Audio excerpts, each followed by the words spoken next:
But the origins of that globe model are the angle measurements off the flat plane surface that we dwell atop. What do you do for a living? I debate people on cosmology on YouTube, but on here, specifically, I tell people like yourself that they've got a religion that they were just not aware of until I come along and tell them what that religion is. Right. I presume you were educated in England, right? Yes. Yeah. So, as a UK resident, educated in a Church of England school, you will have been raised into the religion of heliocentrism. Do you know what that is? No. You will, once I tell you. You're in a religion where you believe you're on a ball flying around the sun, as saith the Roman Catholic Church about 300 years ago. Does that sound familiar? Mm-hmm. Keplerian orbital motion, does that sound familiar? I know what you mean. Do you believe you're on a ball flying through a sky vacuum? Yeah.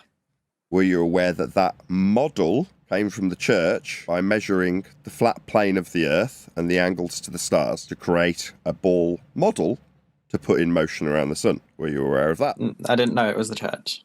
Yeah, it came from the Roman Catholic, Kepler and Huygens, and, well, maybe not Huygens, but certainly Kepler and Copernicus and all of these Jesuit priests. Yeah, they're the ones that are charged mathematically with helping the church figure out when Easter is, based on when the stars will be in certain positions. If we tell them it's going to be this weekend after this full moon and then we get it wrong because the stars aren't lined up where they should be, then it'll look bad on the church. We need to be accurate about when we say Easter will be. So they say the stars will be lined up in this particular position and then the following full moon, the following Sunday, that's Easter.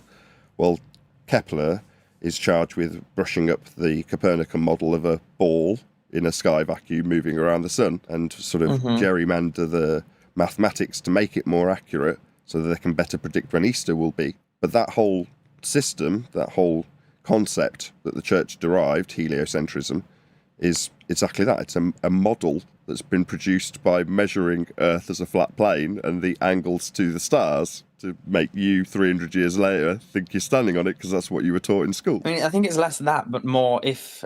Like, there's probably 1,000 things people at 300 years ago have said, and because that one was actually true, people have gone with it, and like there's science now that proves it's right. So you think because they said it 300 years ago, but because we all, as a Western world society, are all under the same one world religion, it is true? No, I'm saying that people said a lot of things 300 years ago, but like that we picked the one that was true, and it, like we've developed stuff to figure out. I'm just confused what you're actually saying. What I'm saying is, 300 years ago, you can measure the world in terms of what the stars do.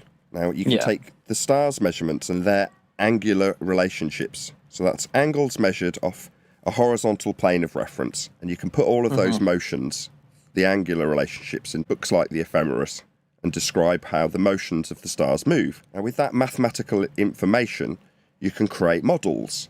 Now, one of the models is a globe model.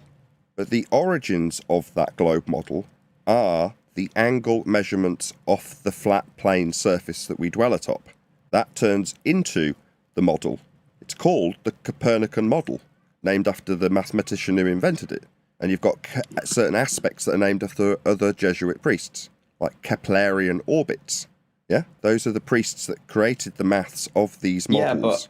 Yeah, but like, are you saying it's just a model then? That is what it is. But for you, up until about 25 seconds ago... in my point of view, the world is a globe.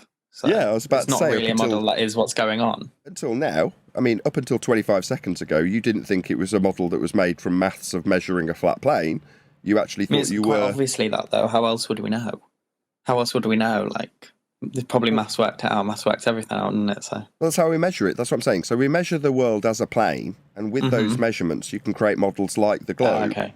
And that's what you can teach the kiddies that they're actually standing on. It's called a reification fallacy. So creating a model and then making you think you're standing on it. So do you agree that it's a globe then? No, that's just a model of the world created by the church. What I'm trying to say is, what do you think the world is then? I don't know, but I know how it's measured. But do you think it's a circle then? Do you think the world is like spherical? I know it isn't spherical. I know that the idea of the world being spherical came from angle measurements to the stars. That's a flat plane I understand that, but you're measuring. What do you think the world is then? It is what you measure. So the world is that flat plane that you're measuring. If you want to describe the world, you could only describe it as you measure it. Well, in terms of how we measure the world, we measure it as a flat plane of reference. Yeah, but you can measure it as a spherical object, can't you? You tell me, how do you measure it spherically? I'm not a mathematician, so I couldn't say, but... But I can, I've told you. The way you derive the I world... think it's small-minded to say, if you can't prove it's spherical, then it's not, because obviously I can't. No, but I can prove how it came to be spherical in your mind with the maths. So the way you get to... You ever heard of latitude and longitude? Like, it didn't come to my mind, it's just obvious to me. Of course it's going to be spherical. But that's just what you were taught. It's the religion I'm telling you you've got. But, what you're now engaging in is zealotry, which is telling me you know, even though I've just pointed out it's a religion. I'm not saying I know, but it's just that's what I think in my mind. I just don't understand what you think it is. Do you think it's a flat plane? I'll try one more time. I know how it's measured, and to create a ball, you measure the world flat with angles to the stars, and with those angles, one specifically gives you your ball. So Polaris has a minimum when you measure its angle. So is the world a ball then? Yes. Is the world a ball then? Yes. No. You measure it flat, and I'm trying to tell you how you get to the ball, but you keep interrupting me. I'll try one more time. I understand that, but no, I understand that. So, flat plane, whatever, you measure it and you get a ball, so it's a ball. You don't measure it and get a ball. You derive the ball, calculate the ball. So there you go then. I don't understand. This is obviously very triggering for you. I'll give it a fifth time and then I'll give up.